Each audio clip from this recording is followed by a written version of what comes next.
नमस्कार। साधक जब अनहद नाद साधना शुरू करता है तो शुरुआत में एक आवाज सुनाई देती है और फिर एक अवस्था ऐसी आती है कि कई आवाजें एक साथ सुनाई देती हैं। झिंगुर जैसी, सन्नाटे जैसी, सीटी जैसी तीखी, कर्कशी, पतली आवाज और एक अलग सी गूंज जैसी आवाज जिसे शब्दों में बता पाना बड़ा मुश्किल है। आज हम जानेंगे कि इनमें से कौन सी आवाज पर आपको ध्यान करना है और बाकी को छोड़ देना है, क्योंकि मंत्र जप से आप ध्यान में एक सतर तक जा सकते हैं, उसके आगे नहीं। ध्यान की परम अवस्था में आपको सिर्फ नाद व दिव्य प्रकाश ही ले जा सकता है, जहाँ पर समय का, शरीर का कोई बोध नहीं रहता। तो हम समझेंगे कि उस दिव्य आवाज की पहचान कैसे करें जो आपके ध्यान को ऊपर की ओर खींचती है, जिससे आपके ध्यान की एकाग्रता ऑटोमेटिक ही बढ़ती चली जाती है और आपके ध्यान का समय भी चमत्कारी तरीके से बढ़ता चला जाता है। और जिन साधकों को दैनिक दिनचर्या के काम करते हुए कान की तरफ से आने वाली ये आवाज परेशान करती सी महसूस होती है, ये कब बंद हो जाती है वो भी हम जानेंगे। एक बात और क्लियर कर देता हूँ, काफी साधक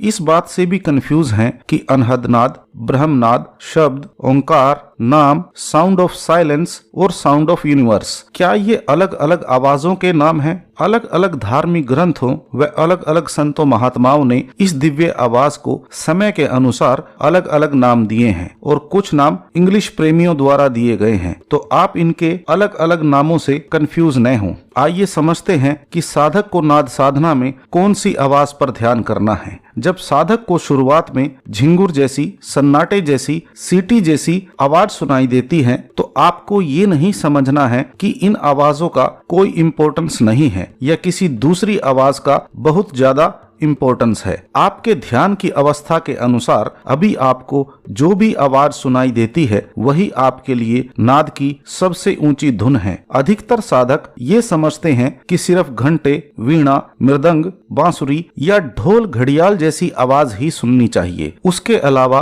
कोई आवाज जरूरी नहीं है। आपको बता दूं कि ये सब ऊपरी मंडलों के नाद हैं जो आपको ध्यान की पूरी एकाग्रता में पहुंचने पर ही सुनाई दे सकते हैं, और ध्यान की पूरी एकाग्रता तक पहुंचने के लिए आपको अनहद नाद की बेसिक आवाजों पर ही अभ्यास करना होता है, क्योंकि इनमें से कोई एक आवाज ही आपके शरीर से पूरी चेतना को समेटकर आज्ञा चक्र पर ले जाती है, और जब चेतना शक्ति आज्ञा चक्र पर केंद्रित हो जाए तभी घंटे, घड़ियाल, बांसुरी, वीणा और कभी कभी एक साथ ही बहुत सारे वाद्य बज उठते हैं जिनकी गिनती भी नहीं की जा सकती। लेकिन उस अवस्था के लिए आपको अनहद नाद की शुरुआती आवाजों में से एक आवाज की पहचान करनी होती है। जैसे जैसे साधक का ध्यान गहरा होता है, उसे एक ही समय में 2 या 3 आवाजें सुनाई देने लगती हैं। इस अवस्था में साधक परेशान हो जाता है कि किस आवाज को पकड़े और किस आवाज को छोड़े। इस अवस्था में आपको क्या करना है कि इन कई तरह की आवाजों में से जो आवाज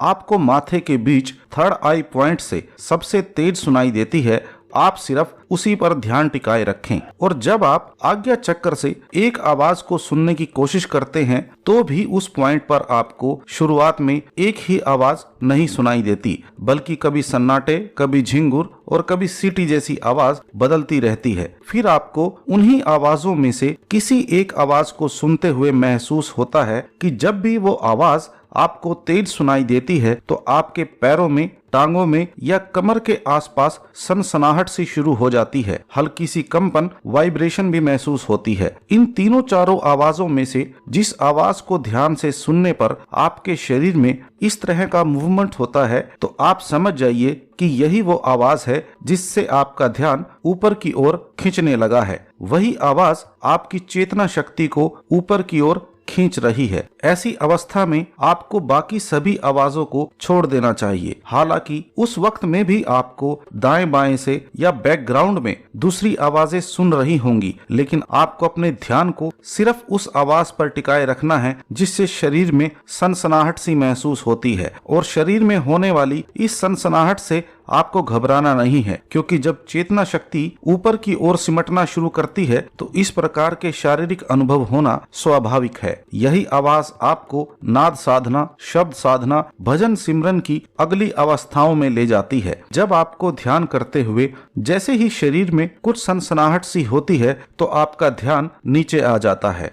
तो आपको अपने ध्यान को तुरंत उस आवाज पर वापस ले जाना है। जैसे जैसे आपकी चेतना शक्ति का बहाव शरीर में नॉर्मल हो जाता है तो आपकी ऐसी सभी शारीरिक समस्याएं बंद हो जाती हैं। और जिन साधकों को अभी एक ही आवाज सुनाई देती है उन्हें उसी आवाज को सिर्फ आज्ञा चक्र माथे के बीच से ही सुनने की कोशिश करनी है, चाहे वो आवाज दाएं कान की तरफ से या बाएं कान की तरफ से आ रही हो। लेकिन अभ्यास से हर आवाज आपको माथे के बीच ही सुनाई देना शुरू हो जाती है। और जो शुरुआती समय में साधक को एकदम अचानक या लगातार दाएं व बाएं तरफ से आने वाली आवाज से परेशानी होती है या रात को सोते हुए भी कई बार परेशानी महसूस होती है, तो जैसे जैसे आपके ध्यान में एकाग्रता आती है और वो आवाज सेंटर में थर्ड आई पर आ जाती है, तो उसके बाद आपको इस तरह की समस्याएं भी महसूस होना बंद हो जाती हैं। क्योंकि जैसे ही ये आवाज आपके माथे के बीच सुनाई देने लगती है तो एकदम सहज हो जाती है, बल्कि आप जब भी फ्री होते हैं उसे सुनने में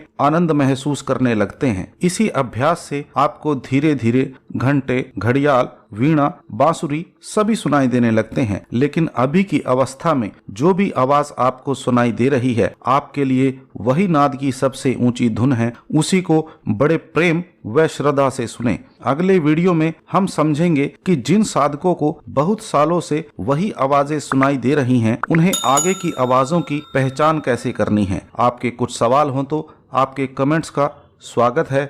आपका समय देने के लिए बहुत बहुत धन्यवाद।